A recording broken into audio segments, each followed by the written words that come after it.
안녕하세요. 일찍 결혼해서 25살에 결혼 1년 차인 주부입니다. 혼전 임신으로 결혼을 하게 되었고, 저는 딸을 가진 엄마입니다. 제 사연이 채택될지는 모르겠지만, 그 어디에도 제 이야기를 풀어놓을 수가 없어서 이렇게라도 답답함을 호소하고자 사연을 보내게 되었어요. 지금의 신랑과 1년 연애를 하고 아이를 가지게 되어 혼전 임신이기 때문에 양가의 결혼 허락을 받느라 정말 힘들었어요. 매일 찾아가서 무릎 꿇고 저희 결혼을 승낙해달라고 애걸복걸했죠. 시키는 거 모두 할 테니 결혼만 시켜달라고 했었죠. 시키는 거 모두 할 거라고? 이 말을 하면 안 됐었는데 말이죠. 여튼 저희는 따가운 눈초리를 맞으면서 친정 시댁에 모두 허락을 받게 되어 저희는 결혼을 했어요. 시아버지가 가구 사업을 크게 하고 계셔서 금전적으로 엄청 여유가 있으셨고, 결혼 비용이며 전세집이며 모두 시아버지의 돈으로 치렀답니다.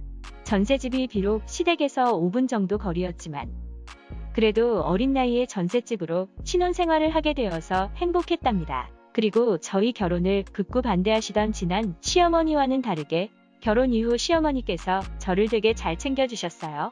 보통 시어머니는 자기 아들을 위해 며느리에게 전화하잖아요. 근데 저희 시어머니는 며느리인 저를 딸처럼 정말 잘 챙겨주셨어요.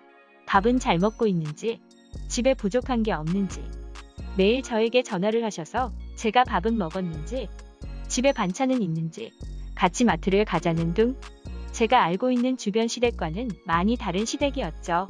하지만 행복한 시집 생활도 오래가지는 않았어요. 결혼하고 불과 한 달 만에 벌어진 사건이 있어요. 저는 결혼 후 육아 준비를 위해 다니던 직장에서 육아휴직을 했어요. 그런데 시아버지 눈에는 제가 매일 집에서 육아 준비하는 게 마음에 들지 않았나 봐요. 그래서인지 저보고 자기네 회사 격리로 들어와서 간단한 업무라도 보는 게 낫지 않겠냐라고 하더군요. 탱자탱자 놀고 있는 게 아닌 저로서는 임산부에게 일을 시킨다고? 라는 생각이 들 수밖에 없더라고요. 육아 준비하면서 회사를 다닐 거면 다니던 회사를 계속 다니는 게 낫죠. 아무리 친딸처럼 이뻐해주고 잘해주시는 시아버지이지만 그래도 불편한 건 사실이잖아요. 그치만 시댁에서 신혼살림, 전세집까지 해줬기에 저는 할 수 없이 시아버지께서 하라는 대로 해야 했습니다. 그렇게 저는 육아휴직 상태가 아닌 다니던 회사의 사직서를 제출하고 시아버지 회사에 입사하게 되었어요. 작은 업무 하나라도 실수하면 엄청 까이겠다 라는 부담감과 회사 대표가 제 시아버지이기에 다른 부서에서도 제 입사 사실이 엄청 빠르게 소문이 났어요. 저보다 상급자이신 분들도 저한테 와서 음료수를 주며 대표님에게 말씀 잘해달라. 자기는 무슨 부서이고 이름은 오이다라는 둥말이죠. 처음에는 업무적인 면과 주변인들에게서 엄청 부담을 느꼈는데 시간이 지나고 나니 차차 적응이 되더라고요. 그렇게 저는 육아 준비를 하면서 아주 간단한 격리 업무를 받습니다. 그리고 어느 날 회사 업무를 마치고 시아버지께서 대표실로 부르시더니 갑자기 저보고 세아가 너 가슴 사이즈가 어떻게 되냐? 라고 하시는 거 있죠? 제가 잘못 들은 줄 알고 아버님 그게 무슨 말씀이세요? 라고 하니 호탕하게 웃으시면서 하하 내가 속옷 사업을 준비하고 있는데 모델이 필요하거든. 근데 마침 너가 몸매도 탄탄하니 좋은 것 같아서 말이지? 라고 하더라고요. 아니 저는 임산부인데 임산부한테 속옷 모델이라뇨? 그리고 며느리한테 속옷 모델을 해보자고 하는 거 자체가 문제 아닌가요? 정색하면 아버님이 빈정상할까봐. 아버님 저 임산부인데 어떻게 속옷 모델을 해요? 그리고 설령 제가 한다고 해도 신랑이 하지 말라고 할 텐데요. 라고 했더니 신랑이랑은 이미 얘기를 다 했다고 하더라고요. 그 순간 너무 어이가 없고 정말 날라오는 돌멩이에 머리를 부딪힌 기분이었어요. 그리고는 시아버지가 임산부 속옷 모델을 제가 했으면 좋겠다라고 하시더라고요. 육아 준비하면서 노는 꼴 못 본다고. 자기네 회사 와서 격리하라고 해서 그것마저도 하고 있는데 이제는 속옷 모델을 하라니요. 이건 정말 말도 안 된다 싶어서 못하겠다고 말씀드리고 회사 나와서 펑펑 울었어요. 그리고 남편에게 전화해서 다짜고짜 따지고 드니 남편이 하는 말, 여보, 결혼 비용이며 신혼살림이며 집이며 모두 아버지가 해주셨는데 아버지 사업을 위해 여보가 이 정도 노력은 해줄 수 있잖아? 라는 거 있죠? 물론 아버지 사업을 위해 제가 일을 하는 건 좋은 거지만 일의 종류가 좀 아니지 않나요? 남편의 폭언에 저는 정말 세상에 홀로 남겨진 기분이 들었어요. 곧 태어날 아이가 있는데 부끄러운 엄마가 되기는 싫었어요. 속옷 모델이 나쁘다는 건 아니지만 저는 항상 꽁꽁 싸매고 다니던 사람이었는지라 제 살을 누가 본다고 생각하면 수치심부터 들었어요. 속옷 모델에 대한 생각은 사람마다 다르니깐 제 기분을 이해하시는 분들도 계실 거라 생각해요. 여튼 그렇게 집에 가니 남편이 저를 살살 달래면서 한 번만 해보고 선택하자며 처음에는 어렵겠지만 주는 속옷 입고 포즈만 취하면 된다고 저를 계속 꼬시더라고요. 정말 부끄러운 생각이 들어 친정에는 당연히 말도 못했고요. 친딸처럼 대해주던 시댁 어른들. 자기네 딸이 있었으면 자기 딸을 속옷 모델로 썼을까요? 역시 피가 다르니 어쩔 수 없는 것 같더라고요. 그렇게 저는 계속 부추기는 바람에 결국 속옷 모델까지 하게 되었어요. 여기까지는 괜찮아요. 속옷 모델 할 수 있죠. 근데 저는 누드 모델이 아니에요. 모델 촬영해야 한다고 주시는 속옷으로 갈아입고 나오라고 하시는데 고작 천하나로 가려진 곳에서 갈아입으라고 하더라고요. 수치심이 머리끝까지 올랐지만 그래도 참고 갈아입고 나왔어요. 그렇게 촬영이 시작되었고 하라는 포즈마다 모두 잘 따라했죠. 근데 시아버지께서 제 어깨선이 마음에 들지 않는다며 은근슬쩍 제 어깨를 만지면서 기분 나쁜 스킨십을 하더라고요. 제가 예민해져서 기분 나쁘게 느낀 건가 보다 라고 생각하고 넘기려고 했어요. 근데 속옷 촬영을 하고 갈아입기를 반복하던 중에 갑자기 천을 걷어내시더라고요. 깜짝 놀라면서 옷으로 가리긴 했지만 바로 커튼 앞에 서 있는 시아버지는 제 알몸을 보셨답니다. 속옷 입고 있는 모습 보여준 것도 수치스러운데 제가 안에 있는 줄 모르고 커튼을 걷었다라고 하시더라고요. 믿기지도 않는 핑계이지만 시아버지와 싸워서 좋을 것이 없다고 판단했기에 재빨리 다른 속옷으로 갈아입고 나왔어요. 그리고 저보고 오라고 하시더니 모니터에 있는 제 사진을 보며 어느 부분이 잘못된 건지 어느 자세가 틀린 건지 지목을 해주셨어요. 머릿속에는 아까 전에 시아버지가 제 알몸을 봤다는 것과 계속 촬영을 이어나가도 되는 걸까 라는 근심에 시아버지 말씀은 하나도 듣기지가 않더라고요. 그리고 계속 제 가슴을 훌깃훌깃 쳐다보시는데 가슴 사이즈가 꽉 찬 C컵 되겠다며 아예 대놓고 쳐다보시면서 호호 웃으시더군요. 그 자리에서 뺨을 후려치고 싶었지만 또 그러지 못하고 저는 더 이상 촬영을 할 수가 없을 것 같아서 죄송하다고 말씀드리고 옷을 갈아입고 뛰쳐나왔습니다. 그리고 남편에게 있었던 일에 대해 모두 이야기를 하니 속옷 모델로서 당연히 그런 고충이 있을 수밖에 없다면서 오히려 저에게 핀잔만 주더라고요.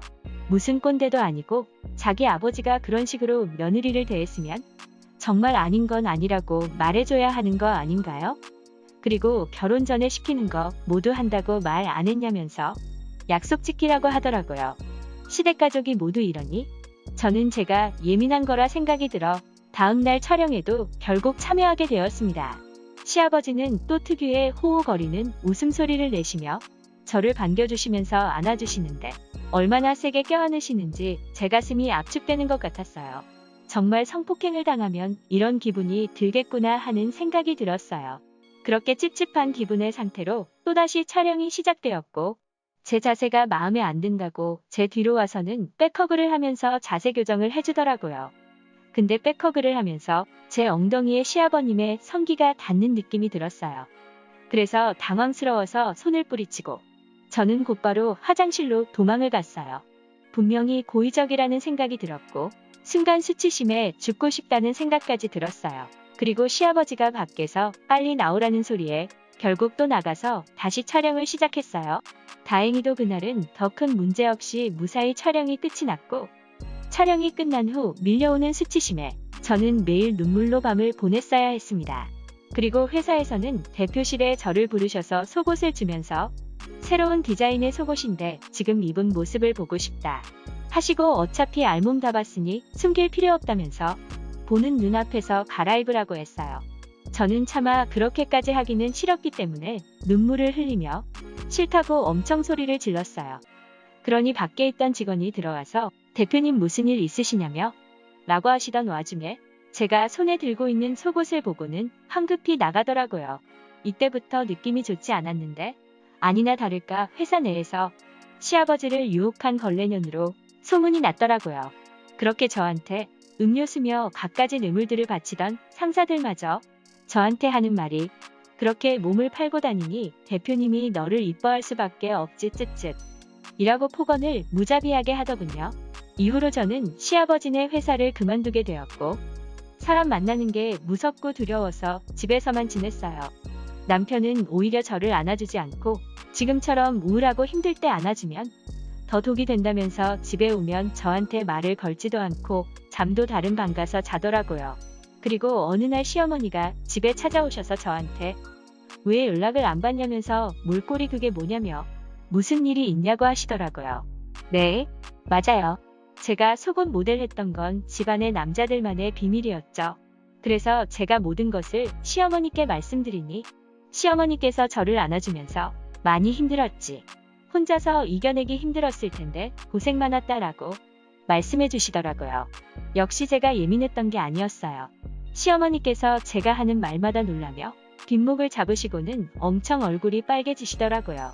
시어머니는 그날 밤에 시아버지와 제 신랑을 집에 불러서 사실 여부를 확인해 보겠다며 제가 그 자리에 있으면 오히려 상처받을 수 있다며 아무런 걱정하지 말라고 하셨어요.